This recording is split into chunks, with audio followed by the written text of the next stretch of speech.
wewe mwenyewe unatumia, unaendelea kufurahia afya yako, waonyeshe watu wengine. Washirikishe watu wengine hiyo furaha. Kuna mtu unaweza kumpa product akaipenda, mwambie ni biashara. Watu wana mahitaji mengi, watu wanawaza wafanye biashara gani. Kwa sababu tu huwezi kumaliza watu wote kwa kuwauzia product wewe Tanzania nzima, nenda kawashirikishe wengine hii fursa. Nenda kawaonyeshe ni jinsi gani kuna kitu ambacho wanaweza wakafanya na wakabadilisha maisha yao kabisa. Utakapowapa fursa, watajiunga, utawaunganisha kwenye kampuni, na ndio hapo utakuwa umeanza kutengeneza network ambayo itakupa kipato ambacho ni endelevu. Ukiwa unafanya peke yako, hata kama unapeleka bidhaa nyingi sokoni kiasi gani, sio endelevu. Ina maana siku ambayo haupo, hamna nini? Hamna biashara. Lakini hii biashara unafanikiwa zaidi kwa kwenda kugusa maisha ya watu wengine zaidi.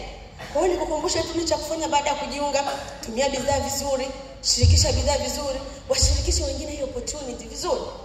Na mwisho ni mafunzo. Hii biashara hakuna alianza akiwa anajua. Kwa hiyo kama sababu mimi sio mzoefu, hakuna alianza akiwa anajua. Mimi naweza kuwa tu mwanafunzi. Ndio nimaliza form 6 nikajiunga na chuo, niwe kwa ajili wapi? Ni wewe kuuza nini?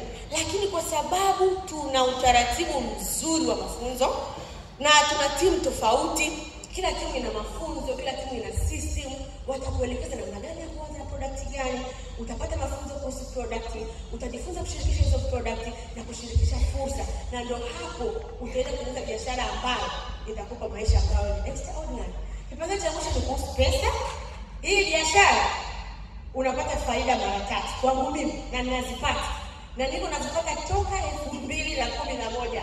Ndio maana nimetulia. Yaani kwa siwezi kuzungumzia biashara nyingine kama sizifanya, lakini hii ninayoifanya unapata faida mara 3 zinazoonekana. Tena pesa. Faida ya kwanza ni kwenye mauzo. Kwa sababu